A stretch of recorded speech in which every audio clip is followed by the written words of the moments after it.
दोस्तों, क्या आप जानते हैं तनाव, जिसे इंग्लिश में स्ट्रेस कहते हैं, क्या होता है? क्या यह उन लोगों को ही होता है जो अपने जीवन में किसी समस्या का सामना कर रहे हैं, या उन लोगों को भी होता है जो अपने जीवन में किसी प्रकार की समस्या का सामना नहीं कर रहे हैं? इन सब का उत्तर जानने से पहले हमें यह समझना होगा कि स्ट्रेस यानी तनाव क्या होता है। स्ट्रेस को अगर एक लाइन में समझना हो तो ये हमारे शरीर और मन के बीच पैदा होने वाला असंतुलन है। दोस्तों, जब हम किसी कार्य को करते हैं तो उस समय हमारा शरीर तो उस कार्य में लगा होता है, परंतु हमारा मन कहीं और गति कर रहा होता है, जिससे शरीर और मन के बीच एक खिंचाव पैदा होता है। इसी खिंचाव को स्ट्रेस या तनाव कहते हैं। इसे आइए एक उदाहरण के माध्यम से समझते हैं। जब हम अपने ऑफिस में काम कर रहे होते हैं, तो उस वक्त हमारा शरीर तो ऑफिस में होता है, परंतु हमारा मन घर पर यात्रा कर रहा होता है, जिससे ना तो हम ऑफिस में होते हैं, क्योंकि वहां हमारा मन नहीं होता, ना ही हम घर पर होते हैं, क्योंकि वहां हमारा शरीर मौजूद नहीं होता, जिससे शरीर और मन के बीच एक खिंचाव उत्पन्न हो जाता है, जिसे तनाव कहते हैं। यह तनाव किसी भी व्यक्ति को हो सकता है, चाहे वह अपने जीवन में किसी समस्या से ग्रस्त है या नहीं है। इसी असंतुलन के कारण हमारी कार्यक्षमता कम हो जाती है, ध्यान भटकता है और हम अपना सर्वश्रेष्ठ नहीं दे पाते। कल्पना कीजिए, अगर कोई किसान खेत जोत रहा हो, लेकिन उसका मन घर की चिंताओं में उलझा हो, तो क्या वह अच्छे से काम कर पाएगा?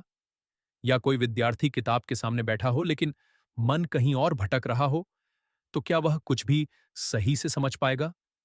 यही कारण है कि जीवन में सफलता पाने के लिए शरीर और मन के बीच तालमेल होना बहुत जरूरी है। जब हम पूरे मन और शरीर से किसी कार्य में जुट जाते हैं, तो हमारा ध्यान केंद्रित होता है, कार्य जल्दी और अच्छे से पूरा होता है, और हम मानसिक रूप से भी संतोष महसूस करते हैं। ऐसा करने से न केवल हमारी कार्यक्षमता बढ़ती है, बल्कि हम तनाव और चिंता से भी बचे रहते हैं। जब मन पूरी तरह कार्य में लीन होता है, तो नकारात्मक विचारों के लिए कोई जगह ही नहीं बचती। यही कारण है कि महान वैज्ञानिक, खिलाड़ी, कलाकार और संत अपने कार्य को पूरे समर्पण के साथ करते हैं। जब शरीर और मन एक साथ मिलकर किसी कार्य में लग जाते हैं, तो चमत्कार होने लगते हैं। अब सवाल उठता है कि शरीर और मन को जोड़कर कार्य करने की कला कैसे सीखी जाए। इसके लिए कुछ सरल लेकिन प्रभावी उपाय हैं। सबसे पहला उपाय है ध्यान, मेडिटेशन। जब हम ध्यान करते हैं तो हमारा मन शांत होता है, विचार नियंत्रित होते हैं और एकाग्रता बढ़ती है। दूसरा उपाय है योग और शारीरिक व्यायाम, जो न केवल शरीर को स्वस्थ रखते हैं बल्कि मन को भी स्थिर बनाते हैं। तीसरा तरीका है सचेतनता, माइंडफुलनेस, यानी जो भी करें पूरी जागरूकता के साथ करें, खाने से लेकर पढ़ाई तक, काम से लेकर बातचीत तक।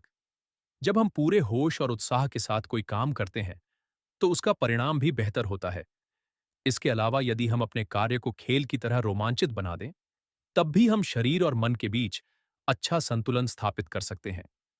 क्योंकि आपने देखा होगा, एक खिलाड़ी घंटों खेल के मैदान में खेलकर भी थकावट महसूस नहीं करता, परंतु एक विद्यार्थी कुछ समय पढ़ाई करके भी थक जाता है। इसलिए हमें अपने कार्य को खेल की तरह समझकर उससे प्यार करना चाहिए। अंत में, जीवन का असली आनंद वही महसूस करता है जो अपने शरीर और मन को एक साथ रखकर कार्य करता है। आधे मन से किया गया काम न हमें खुशी देता है और न ही दूसरों को प्रभावित करता है। इसलिए जब भी कोई काम करें, उसे पूरे जोश, ध्यान और समर्पण के साथ करें। यही वह रहस्य है जो साधारण इंसान को असाधारण बना देता है।